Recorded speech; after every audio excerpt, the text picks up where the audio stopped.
खबर मुरादाबाद से है। 29 विधानसभा क्षेत्र में अपने प्रत्याशी ठाकुर रामवीर के लिए यहाँ पर उपचुनाव में जो भाजपा के प्रत्याशी हैं ठाकुर रामवीर सिंह, उसी को लेकर जो है उत्तर प्रदेश सरकार में उप मुख्यमंत्री ब्रजेश पाठक यहाँ पर पहुंचे हैं। मैं सीधा तस्वीरें दिखाऊंगा किस तरीके से जो तस्वीरें हैं यहाँ पर जो उत्तर प्रदेश के उप मुख्यमंत्री ब्रजेश पाठक हैं कुंदरकी में जो है इन्होंने जनसभा को संबोधित किया है और अपने प्रत्याशी के लिए लोगों से जो है वोटों की अपील की है। तो मुरादाबाद से खबर निकल कर आ रही है किस तरीके से जो उत्तर प्रदेश सरकार में उप मुख्यमंत्री ब्रजेश पाठक उन्होंने जो है कुंदरकी पहुंचकर जो है जनसभा को संबोधित किया है और यहाँ पर भारी भीड़ जो है लोगों की नजर आ रही है। किस तरीके से जो है ठाकुर रामवीर, मैं मंच की भी तस्वीरें दिखा रहा हूँ, किस तरीके से जो लोग यहाँ पर है, वरिष्ठ नेता भी यहाँ पर मौजूद है और काफी संख्या में लोग भी यहाँ पर पहुंचे हैं। पुलिस व्यवस्था भी पूरी तरीके से यहाँ पर की गई है। तो उत्तर प्रदेश के उप मुख्यमंत्री ब्रजेश पाठक ने कुंदरकी में जनसभा को संबोधित किया है और भाजपा के उपचुनाव के प्रत्याशी ठाकुर रामवीर सिंह के लिए यह वोटों की अपील की है। देखिए, कुंदरकी विधानसभा क्षेत्र में भारतीय जनता पार्टी के लोकप्रिय उम्मीदवार आदरणीय रामवीर सिंह जी प्रचंड बहुमत के साथ जीत रहे हैं। इन्हें अल्पसंख्यक समाज के साथ साथ सभी जाति धर्मों का वोट मिल रहा है। प्रचंड बहुमत के साथ कुंदरकी विधानसभा भारतीय जनता पार्टी रामवीर सिंह जी जीतने जा रहे हैं। यहाँ की जनसभा को देख करके कुंदरकी में घूमने के बाद मैं कह रहा हूँ, आप 20 तारीख को देखेंगे एक तरफा मतदान आदरणीय रामवीर सिंह जी के समर्थन में होने वाला है। आपने दिया वोट की ताकत आपकी है। अगर समाजवादी पार्टी से आप अलग हो जाओ तो समाजवादी पार्टी टके की 3 पार्टी हो जाएगी। उसको प्रदेश और देश में कोई पूछने वाला नहीं है, कोई पूछने वाला नहीं है।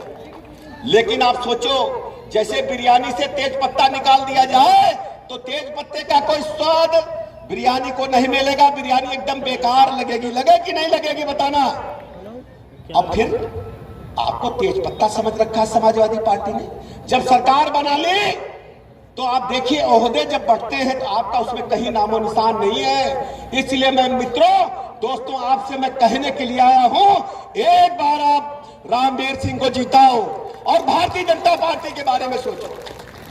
एक बार आप भारतीय जनता पार्टी के बारे में सोचो, एक बार आप देश के बारे में सोचो, एक बार उत्तर प्रदेश के बारे में सोचो। हम अपने मुल्क के बारे में सोचते हैं। मुल्क पे जान देने का काम वीर अब्दुल हमीद ने किया कि नहीं किया? बोलिए, किया कि नहीं किया?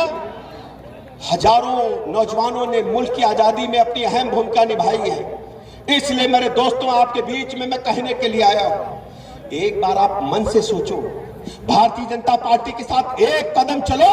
मैं गारंटी लेता हूं आपका कोई बाल बाका नहीं करेगा। भारतीय जनता पार्टी आपका स्वागत और सम्मान करने का काम करेगी। इसलिए मैं दोस्तों आपसे कहने के लिए आया हूं, मतदान के दिन 20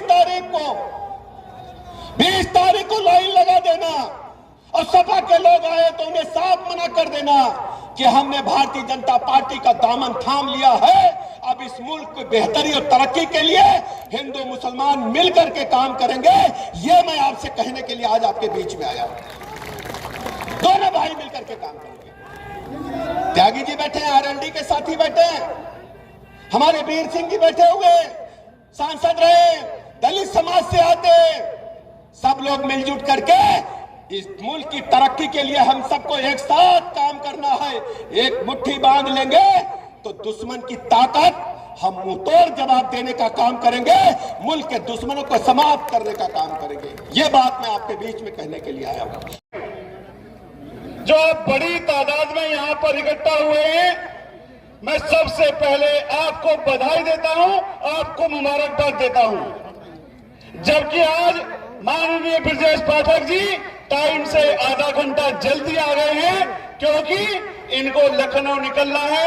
आज गाजियाबाद और अमरोहा की जनसभा निपटाते हुए यहां तक पहुंचे हैं। मैं सबसे पहले भारतीय जनता पार्टी के उप मुख्यमंत्री, बड़े भाई, हम सबके नेता माननीय ब्रजेश पाठक जी और भाजपा की इस योगी जी की सरकार में सहकारिता मंत्री भाई जेपीएस राठौर जी, कुंदरकी के चेयरमैन मेहदी हसन जी, मनोज जी और तमाम सम्मानित मंच का और हमारे रितेश गुप्ता जी विधायक जी का स्वागत करता हूं, अभिनंदन करता हूं, सम्मानित मंच का। दोस्तों, आप जो बड़ी तादाद में यहां पर इकट्ठा हुए हैं, बड़ी तादाद में भारतीय जनता पार्टी के समर्थन में अपना काम छोड़ करके आए हैं, इससे एक बात साबित हो जाती है कि राशन चोरों को भगाने का मन आपने बना लिया है। अब राशन की कालाबाजारी नहीं होगी, ये आपने तय कर लिया है। इस विधानसभा के अंदर फर्जी मुकदमे नहीं लिखे जाएंगे, ये आपने तय कर लिया है। दोस्तों, समाजवादी पार्टी की सरकार में राशन चोर रिजवान मीर उन पर फर्जी मुकदमे लगवाने का काम करते थे। साथ ही साथ जो उनके अपने लोग थे, जो उनके अपने साथ रहते थे, जब उनसे भी मुकदमा लिखवाकर खत्म करवाने की बात होती थी तो ऐंठ लिया करते थे, जेब गरम कर लिया करते थे। इसलिए एक नारा चल निकला है समाजवादी प्रत्याशी के लिए कि ऐसा कोई सगा नहीं जिसको उन्होंने ठगा नहीं। ये नारा नहीं है, ये आपके दिल की आवाज है और ये उनके ताबूत में आखिरी कील का काम करेगी। दोस्तों, ये समाजवादी पार्टी की जमानत जब्त कराने का काम करेगा। साथ ही साथ जिस पार्टी से आपको डराया गया, बहकाया गया और भाजपा का डर दिखा करके आपकी वोट ली गई, जब वो पार्टी सत्ता में आती है तो मैं केवल मुसलमानों के कुछ राशन और कुछ मकान के आपको आंकड़े देना चाहता हूं। 2,61,00,000 मुसलमानों को राशन मिल रहा है इस सरकार के अंदर, उत्तर प्रदेश के अंदर।